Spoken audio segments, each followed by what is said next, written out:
You want to know what real deliverance looks like. It ain't in some curated picture, perfect smile, or that parade of hollow, "I'm fine" captions folks paste over pain. It's not tucked into polite morning texts sent while your spirit is screaming for air.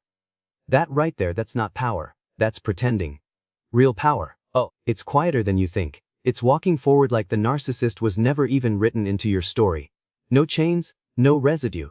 Just you breathing, becoming, rebuilding, as if their storm never touched your sky. That, beloved, that's the thunder they never expected. And you might be asking, but how do I even begin? Oh, I hear you. You're not the only one holding that question like a weight in your chest. But listen closest. This ain't about playing their game. We don't trade punches in shadows. That's not our gospel. We're not here to echo their noise. We're here to rise above it.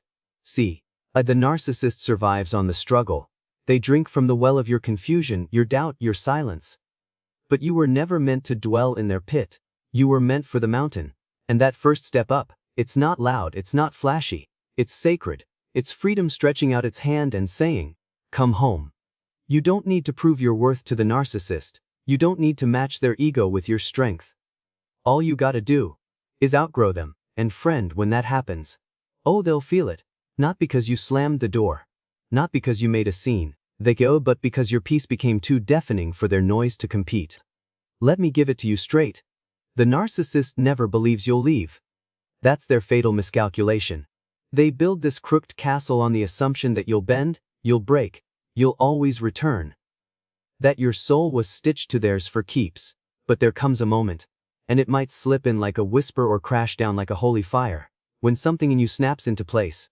The veil lifts, the spell breaks, and you finally see all of it, the lies dressed in flattery, the manipulation masquerading as love, and in that breath the soul says, "No more." The narcissist never imagined you'd find your edge. But you did. You walked right up to it, looked over, and turned around. That right there is holy ground. That's where you reclaim your name. Now here's what's wild. They don't grieve like you do. Oh no. They don't mourn what was beautiful. They mourn the control. They don't say, "What have I done?" They say, "How did I lose my grip?" That's what echoes in their empty halls. And they don't lie awake thinking, "I hurt someone precious."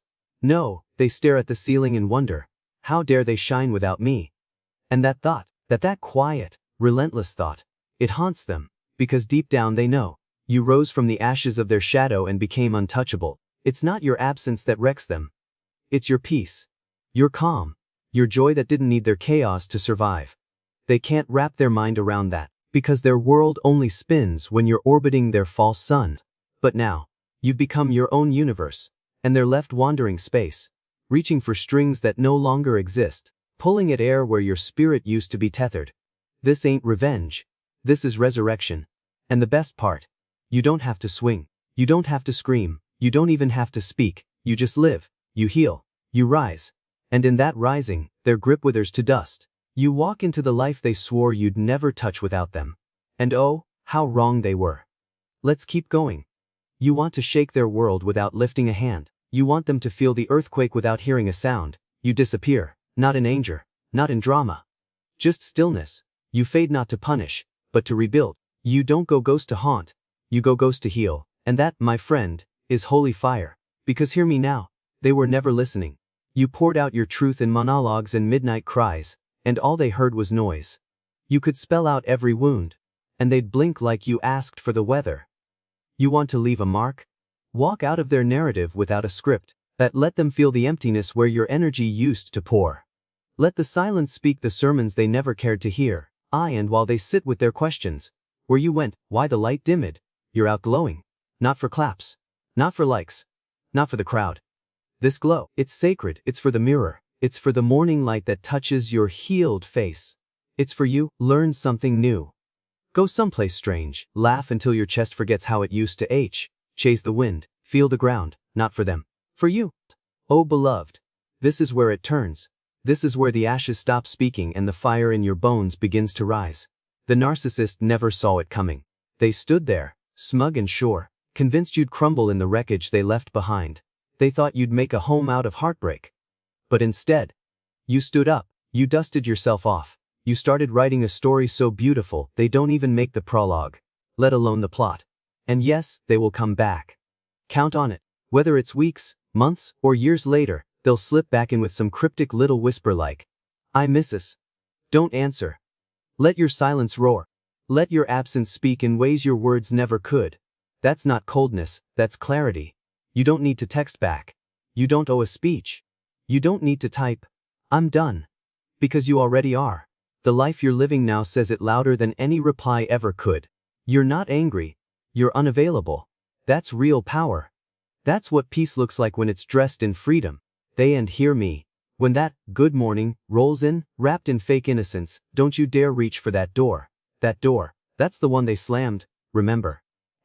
That's the one they walked through like you were disposable.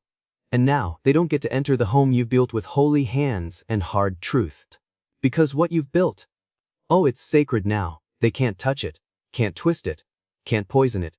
You carved out a sanctuary where their games can't breathe, a life where their name no longer echoes off the walls. A place where they are no longer God. And that, my dear, is divine. Brick by brick you laid the foundation you're calling, your healing, your people, your sanctuary. You cut the cord. You stopped pressing replay on the pain. You let go of the flying monkeys, the gossip carriers, the chaos couriers, and you turned the page. New friends. New peace. New you? And when that moment comes, when you reclaim your name from their grip, when you no longer wince at the sound of it, they feel it. Not because you aimed to hurt them, but because you finally stopped hurting yourself. You rose. See, the narcissist built their comfort on one lie. "Thee can't live without me." That lie. It rocked them to sleep. It kept them warm. But now, you've proven them wrong. You're not their territory. You're not a thing to be claimed. You're not something to shelf and dust off when convenient. You are a soul, sovereign, sacred, untouchable. They wanted to hold you hostage, but what slipped through their fingers wasn't just a person. It was power. It was someone they could never own. Someone they couldn't shape into a mirror of their brokenness. Someone who got free. And no, you'll never fully understand the mind of the narcissist. Because you were never wired that way. You love from the heart. You give without a hidden motive. You don't use affection as a trap. That's why you'll never make sense of their cruelty. It's beneath you. So don't look back, walk forward. Rebuild. Breathe deep. Live a life that doesn't leave room for vengeance because it's too full of joy, too bright with purpose, too steady with truth. And that silence, that stillness, that freedom, that's where their regret begins to bloom.